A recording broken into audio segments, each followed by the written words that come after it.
A wind phone has been installed on a trail in North Lambton to help people as they deal with grief. Lambton Shores Nature's Trails has placed it on the Osable River Cut Conservation Area Trail in partnership with Osable Bayfield Conservation Authority. A wind phone is an idea that began in Japan.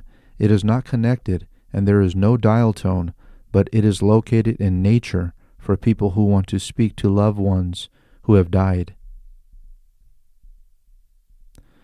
Connecting with nature is something many people find benefits their mental health, and it can help when dealing with grief.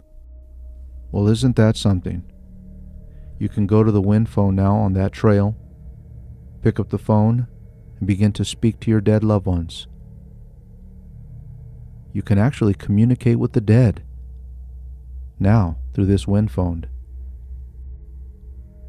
I wonder if this area is going to be a type of area where people are going to want to go to or want to avoid, knowing that in this spot there's going to be the conjuring up of dead loved ones, talking to spirits, talking to the dead.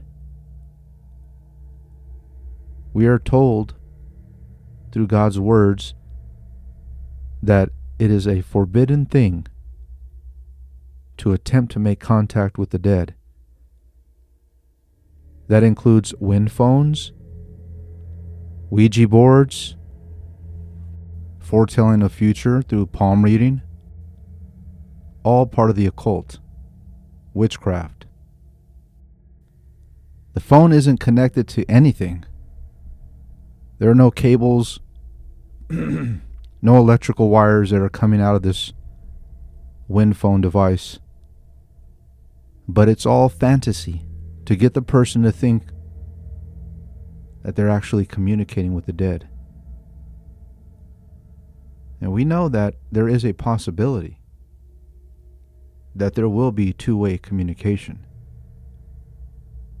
We see that Saul went to the witch of Endor to get a forecast of his future. And sure enough, he got it.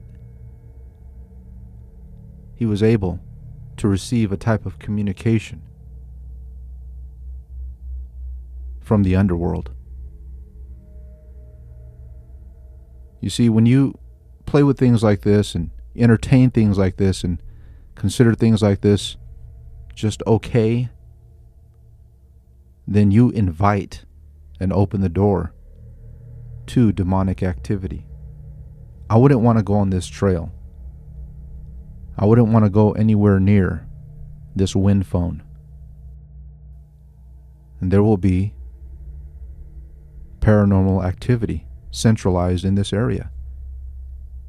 I understand that it's hard for some to cope with the death of a loved one, but it's something that we have to get past. It's something that we have to let flush through our system. We deal with the grief, we deal with the anger, maybe there's a type of remorse. And that's why it's good to not hold grudges and to be at peace with all men, the Bible says. Because it's usually after the person passes away that someone feels regret and remorse because they may have said something to them, done something to them that they wish they could have taken back. And now it's too late and the person is gone.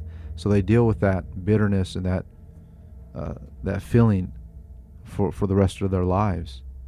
So it's good to be at peace with all men. Don't hold grudges. Even the ones that hate you and that are against you, just put them in God's hand. Pity them, and you did what you could do, but they're unwilling to either forgive you or strike peace with you. So you just let them go and be at peace with God and put it in God's hands. You know, as they say, it's just for show or it's just a fantasy type of deal. Listen, you are still tampering with the occult, and you're dabbling into witchcraft. And there will be a response, but it's not going to be a godly response. It's not going to be a godly response. The wind phone. Possibly coming to a trail near you.